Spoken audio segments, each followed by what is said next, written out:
സ്ത്രീസമത്വത്തിൽ സിപിഎമ്മിനെ പരിഹസിച്ചും വെല്ലുവിളിച്ചും Kanthapuram A P Abubakar Musliyar.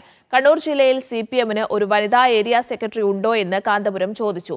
എന്തുകൊണ്ട് വനിതകളെ പരിഗണിച്ചില്ല? മുസ്ലിങ്ങളോടാണ് മതവിധി പറയുന്നത്. അതിനെതിരെ സ്ത്രീവിരുദ്ധത ആരോപിക്കുന്നവർ സ്വന്തം കാര്യത്തിൽ മൗനം പാലിക്കുന്നുവെന്നും കാന്തപുരം ആരോപിച്ചു.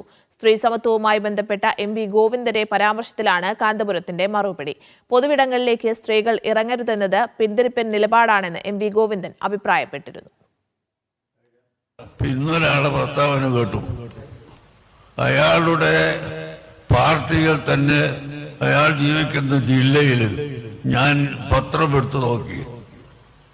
ഏരിയ സെക്രട്ടറിമാരെ തെരഞ്ഞെടുത്തിരിക്കുന്നു 18 പേരെ. ഈ 18 പുരുഷന്മാരാ. ഒരൊറ്റ പെണ്ണിനെയും അവർക്ക് കിട്ടിയിട്ടില്ല. ഈ 18 എണ്ണവും പുരുഷന്മാരാണ്.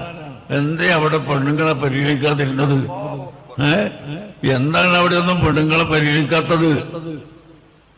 ഞങ്ങൾ പറയുന്നതിനിങ്ങനെ കുതിര കയറാൻ വരണോ? ഞങ്ങളെ മതത്തിന്റെ വിധി ഞങ്ങൾ പറയുന്നത് മുസ്ലിമീങ്ങളോടാണ്.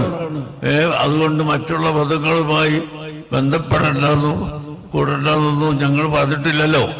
ഞങ്ങൾ ഇസ്ലാമിന്റെ വിധി പറയുന്നത് അത് മുസ്ലിമീങ്ങളോടാണ്.